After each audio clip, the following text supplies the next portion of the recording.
नमस्कार दोस्तों, मैं महेंद्र सिंह गीला स्वागत करता हूं आपका डागुर्स ऐप पर। हम चर्चा कर रहे हैं दोस्तों राष्ट्रपति के टॉपिक को लेकर। और राष्ट्रपति के टॉपिक में पिछली क्लास में हमने पढ़ा राष्ट्रपति की आपातकालीन शक्ति में पहली आपातकालीन शक्ति राष्ट्रीय आपातकाल को लेकर, अनुच्छेद 352 को लेकर। 352 के संदर्भ में एक और फैक्ट मैं आप लोगों के साथ साझा करना चाहता हूं, जो जहां से बहुत बार कॉम्पिटिटिव एग्जाम में क्वेश्चन भी बने हैं। आर्टिकल, हालांकि पहले मैं चर्चा की है मैंने इस मामले में, आर्टिकल 358 और आर्टिकल 359। 358 के संदर्भ में अगर मैं बात करूं तो अनुच्छेद 358 में स्पष्ट रूप से लिखा गया है कि अगर देश में राष्ट्रीय आपातकाल बाहरी आक्रमण या युद्ध के आधार पर लगाया गया है तो उस कंडीशन में अनुच्छेद 19 में उल्लेखित जो 6 मौलिक स्वतंत्रताएं हैं, ये सभी 6 मौलिक स्वतंत्रताएं स्थगित कर दी जाती हैं, सस्पेंड कर दी जाती हैं। इसी 358 में लिखा गया है कि अगर राष्ट्रीय आपातकाल की घोषणा सशस्त्र विद्रोह के आधार पर की गई है तो उस कंडीशन में अनुच्छेद 19 के अंतर्गत उल्लेखित जो 6 मौलिक स्वतंत्रताएं हैं उनको स्थगित नहीं किया जाएगा, स्थगित नहीं होंगी, वो बनी रहेंगी। 359 क्या कहता है दोस्तों? अनुच्छेद 359 कहता है कि अनुच्छेद 20 आर्टिकल 20 अपराध दोष सिद्धि के संबंध में संरक्षण तथा अनुच्छेद 21 जो हमारा मौलिक अधिकार हैं, अनुच्छेद 20 और 21 अपन ने चर्चा की मौलिक अधिकारों के टॉपिक में। भारतीय संविधान के भाग 3 में अनुच्छेद 12 से लेकर 35 के बीच इसका उल्लेख किया गया है। तो अनुच्छेद 20 तथा 21 प्राण एक देवी स्वतंत्रता का अधिकार, ये जो 2 मौलिक अधिकार हैं इनको राष्ट्रीय आपातकाल की स्थिति में भी सस्पेंड नहीं किया जा सकता। इस बात का उल्लेख किया गया है दोस्तों अनुच्छेद 359 में। चलिए दूसरी आपातकालीन शक्ति को लेकर चर्चा करते हैं। दूसरी आपातकालीन शक्ति है दोस्तों अनुच्छेद 356 राष्ट्रपति शासन, प्रेसिडेंट रूल। 356 के संदर्भ में अपन बात करूं, डिटेल में बात करेंगे बिल्कुल अपन। अनुच्छेद 356 राष्ट्रपति शासन के नाम से अपन जानते हैं, प्रेसिडेंट रूल के नाम से इसे अपन जानते हैं।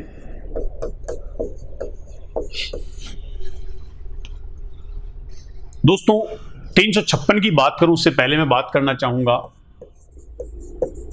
अनुच्छेद 355 की, आर्टिकल 355 की। 355 में दोस्तों केंद्र सरकार के राज्य सरकार के प्रति जो उत्तरदायित्व हैं उन उत्तरदायित्वों का उल्लेख किया गया है। केंद्र सरकार के राज्यों के प्रति उत्तरदायित्व है।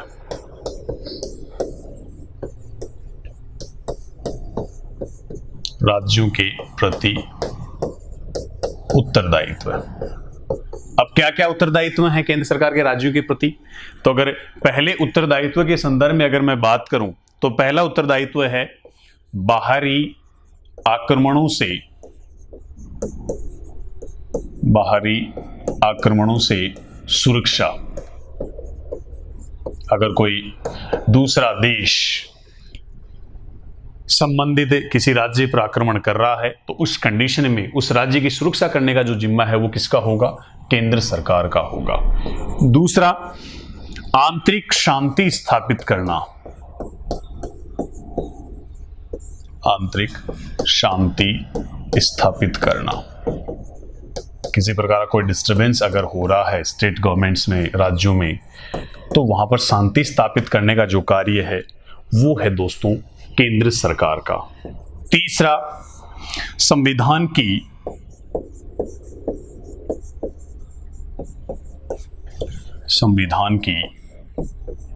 अनुपालना, संविधान की अनुपालना सुनिश्चित करवाना, संविधान की अनुपालना सुनिश्चित करवाना। ये दोस्तों 3 उत्तरदायित्व हैं केंद्र सरकार के राज्यों के प्रति।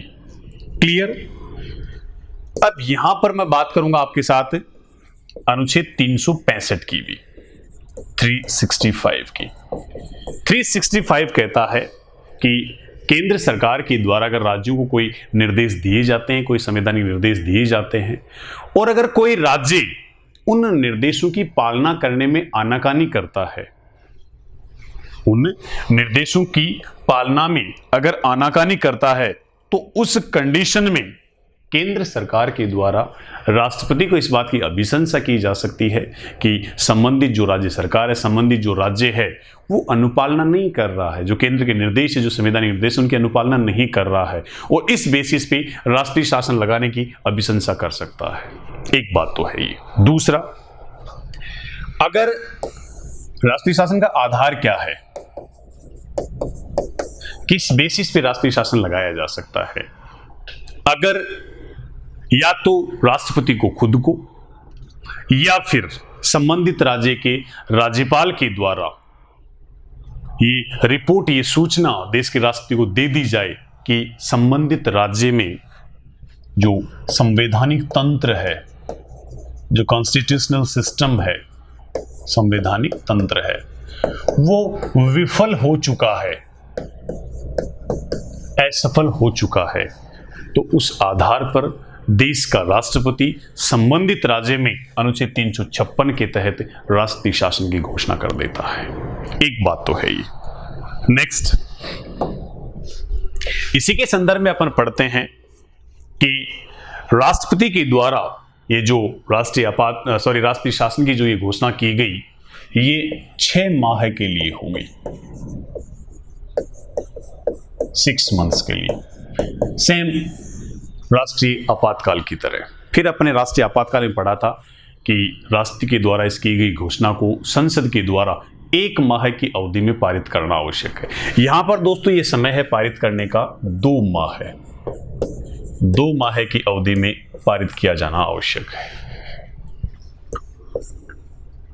अगर 6 माह में स्थितियां सामान्य नहीं हुई उस राज्य में, तो वापस से संसद इस घोषणा को 6 माह के लिए बढ़वा सकती है, राष्ट्रपति से पुनः पारित करके 6 माह के लिए। तो दोस्तों 6 माह करके 1 वर्ष तक, अधिकतम 1 वर्ष तक राष्ट्रीय शासन किसी राज्य में लगाया जा सकता है। एक और महत्वपूर्ण बात कि 1 वर्ष से अधिक राष्ट्रीय शासन अगर बढ़ाना हो तो उसके लिए क्या आवश्यक दशाएं हैं, या किन परिस्थितियों के आधार पर इस राष्ट्रीय शासन की जो अधिकतम समय सीमा 1 वर्ष है उसको बढ़ाकर 3 वर्ष भी किया जा सकता है, या 3 वर्ष तक भी राष्ट्रीय शासन की घोषणा उस राज्य में की जा सकती है। तो वो कंडीशंस कौन सी? तो दोस्तों 2 कंडीशन हैं, 2 परिस्थितियां ऐसी हैं जिनके आधार पर राष्ट्रीय शासन 1 वर्ष से अधिकतम 3 वर्ष के लिए भी बढ़ाया जा सकता है। और वो 2 कंडीशन कौन सी हैं? पहला, या तो देश में राष्ट्रीय आपातकाल लगा हो,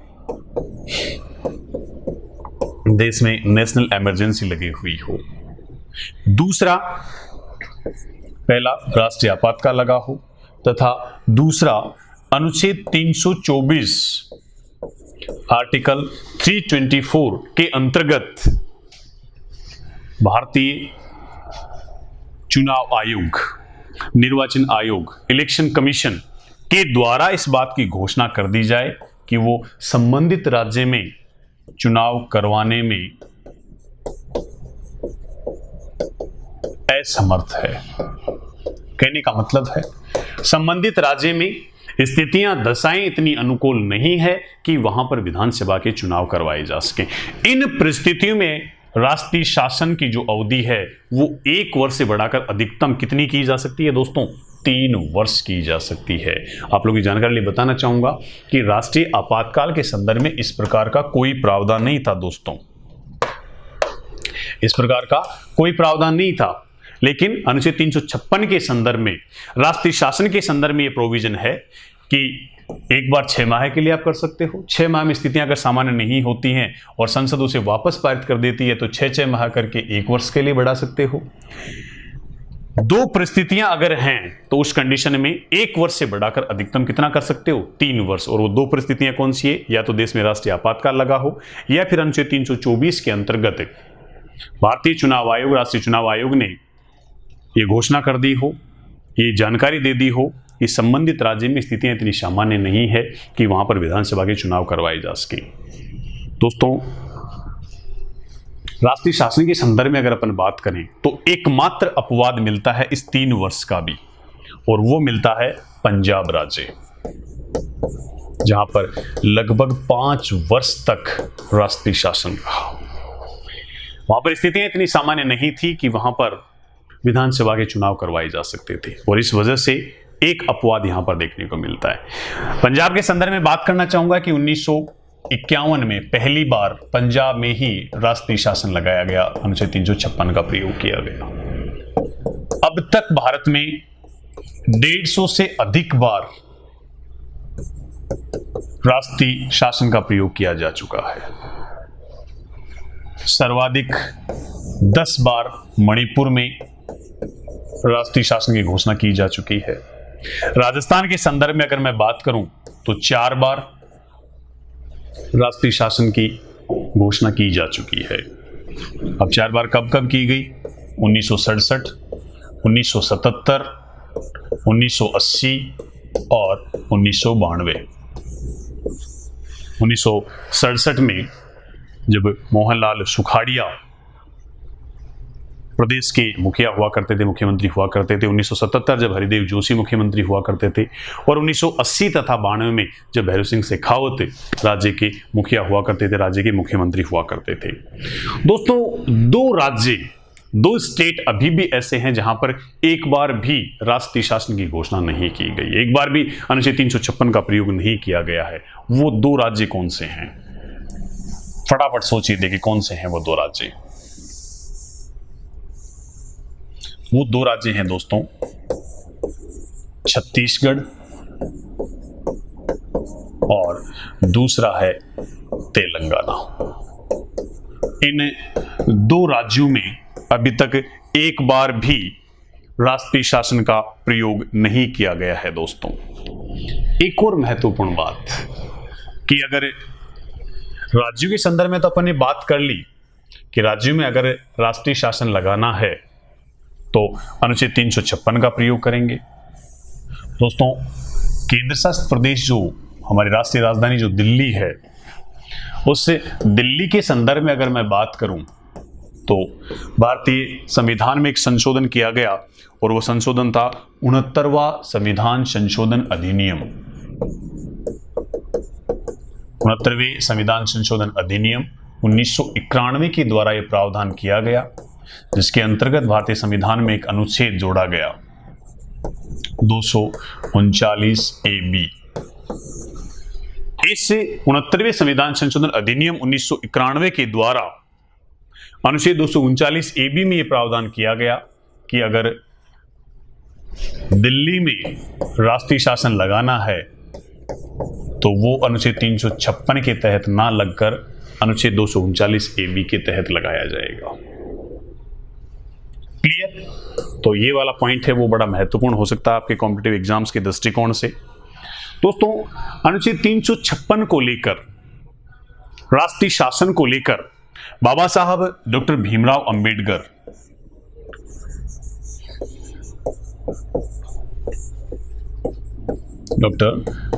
अंबेडकर ने एक बड़ी महत्वपूर्ण बात कही, एक बड़ी इंपॉर्टेंट बात कही, और वो बात ये थी कि ये जो 356 है ये तो एक डेड लेटर है, एक मृत पत्र है। मृत पत्र क्यों बताया? क्योंकि 356 का प्रयोग उसी कंडीशन में किया जाना चाहिए जब बहुत ज्यादा जरूरी हो, बहुत अनिवार्य हो। हर सामान्य स्थिति में राष्ट्रीय शासन का प्रयोग नहीं किया जाना चाहिए। तो 356 को लेकर बाबा साहब डॉक्टर भीमराव अंबेडकर ने क्या कहा कि ये तो एक डेड लेटर है, एक मृत पत्र है। क्लियर? तो ये दोस्तों 356 को लेकर वापस से फटाफट मैं रिवाइज करवा देता हूं आपको, ये क्या क्या महत्वपूर्ण प्रावधान रहे इस संदर्भ में।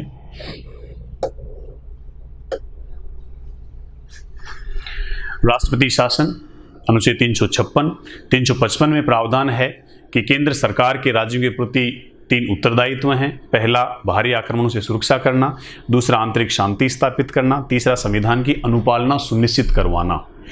365 में इस बात का प्रावधान किया गया है कि केंद्र के द्वारा जो दिए गए निर्देश हैं उनकी पालना राज्यों के द्वारा की जाएगी।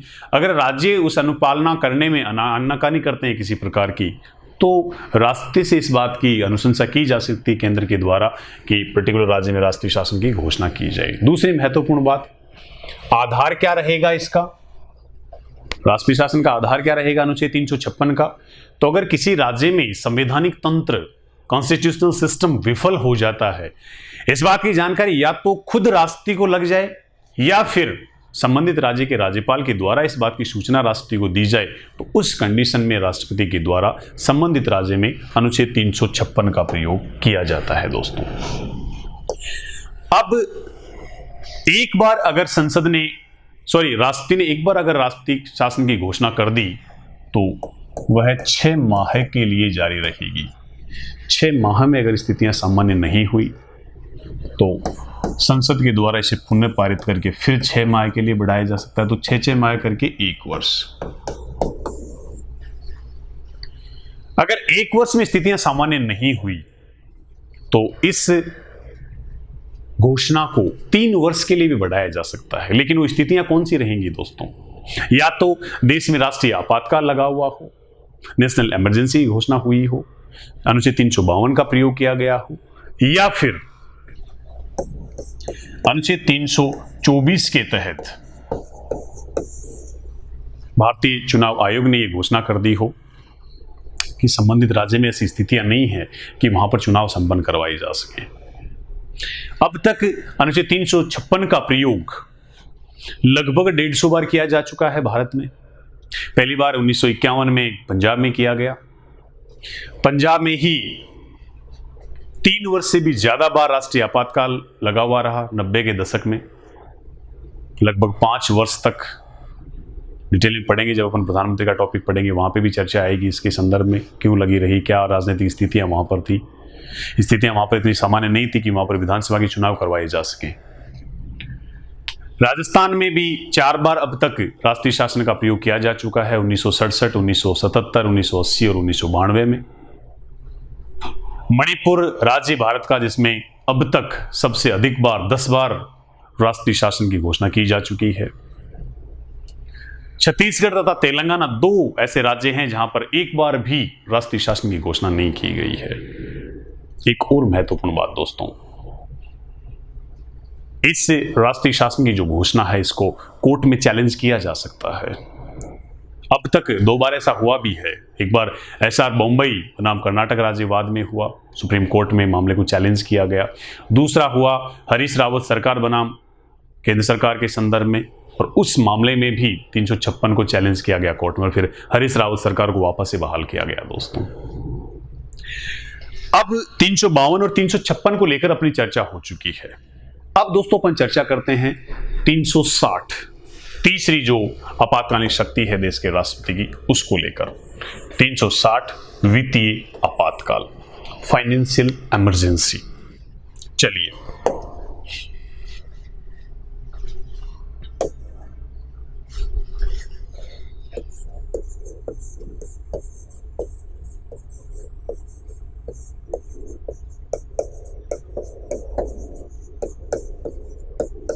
वित्तीय आपातकाल, फाइनेंशियल इमरजेंसी। सबसे पहले तो किस आधार पर वित्तीय आपातकाल लगाया जा सकता है? तो दोस्तों पहला, भारत की जो मुद्रा है रुपया, उसका अत्यधिक अवमूल्यन हो गया हो। अत्यधिक अवमूल्यन, एक्सट्रीम डीवैल्यूएशन, अत्यधिक अवमूल्यन हो गया हो। या फिर भारत की साख क्रेडिबिलिटी, भारत की साख अंतर्राष्ट्रीय बाजार में, अंतर्राष्ट्रीय बाजार में अत्यधिक गिर गई हो, तो उस कंडीशन में देश के राष्ट्रपति के द्वारा वित्तीय आपातकाल फाइनेंशियल इमरजेंसी की घोषणा की जा सकती है दोस्तों, पहली बात। दूसरा, एक बार की गई घोषणा 6 माह के लिए होगी, 6 मंथ्स के लिए होगी। इस घोषणा को संसद के द्वारा 2 माह की अवधि में पारित किया जाना आवश्यक होगा। दोस्तों, वित्तीय आपातकाल जिसके 2 आधार, मुद्रा का अवमूल्यन, अत्यधिक अवमूल्यन, एक्सट्रीम डिवैल्यूएशन, दूसरा अंतर्राष्ट्रीय बाजार में अगर भारत की साख अत्यधिक रूप से गिर गई हो तो उस आधार पर देश के राष्ट्रपति के द्वारा वित्तीय आपातकाल की घोषणा की जा सकती है दोस्तों, क्लियर। अब एक बार की गई जो घोषणा है वो 6 माह के लिए होगी। राष्ट्रपति के द्वारा की गई इस घोषणा को संसद के द्वारा 2 माह की अवधि में पारित किया जाना आवश्यक होगा। अब ये बात तो होगी आधार को लेकर।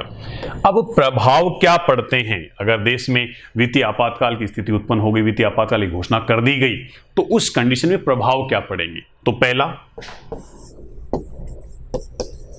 केंद्र व राज्यों के जो बजट होंगे उनमें कटौती की जाएगी, बजट में कटौती की जाएगी। दूसरा, जो एम्प्लॉइज हैं, जो सरकारी कर्मचारी हैं, उनके वेतन व भत्तों में कटौती की जाएगी। सबसे महत्वपूर्ण बात दोस्तों, जब अपन सुप्रीम कोर्ट का टॉपिक पढ़ेंगे, सर्वोच्च न्यायालय का जब टॉपिक पढ़ेंगे, तो वहां पर आप लोगों को बताया जाएगा कि सर्वोच्च न्यायालय या उच्च न्यायालय के जो न्यायाधीश हैं, वो न्यायाधीश जब तक अपने पद पर हैं तब तक उनके वेतन में नकारात्मक परिवर्तन नहीं किया जा सकता। लेकिन अगर देश में अनुच्छेद 360 के तहत वित्तीय आपातकाल की स्थिति उत्पन्न हो गई है तो उस कंडीशन में दोस्तों न्यायाधीशों के वेतन में भी कटौती की जा सकती है, न्यायाधीशों के वेतन में भी कटौती की जा सकती है।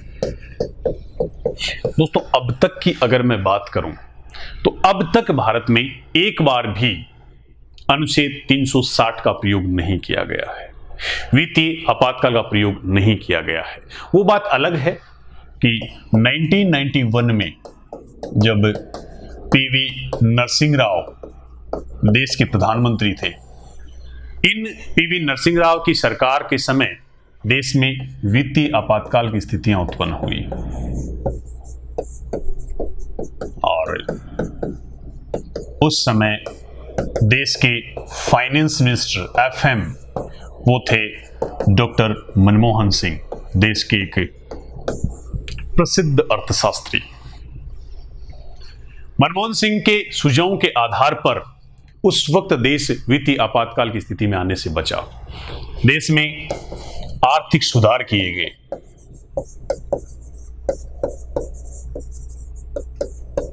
इकोनॉमिक रिफॉर्म्स किए गए, एलपीजी की अवधारणा को अपनाया गया। एलपीजी की अवधारणा को अपनाया गया। एलपीजी का मतलब लिक्विड पेट्रोलियम गैस नहीं, एलपीजी का मतलब है एल फॉर लिबरलाइजेशन, उदारीकरण, पी फॉर प्राइवेटाइजेशन, निजीकरण, और जी फॉर ग्लोबलाइजेशन, वैश्वीकरण।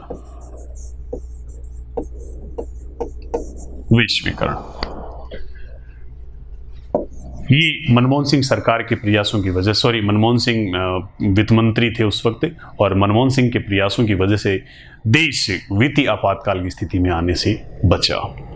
तो अपन कह सकते हैं कि अब तक एक बार भी देश में अनुच्छेद 360 का प्रयोग नहीं किया गया है, देश में वित्तीय आपातकाल एक बार भी नहीं लगा है। ये राष्ट्र की तीन आपातकालीन शक्तियां, अनुच्छेद 352 राष्ट्रीय आपातकाल, अनुच्छेद 356 राष्ट्रपति शासन और अनुच्छेद 360 वित्तीय आपातकाल।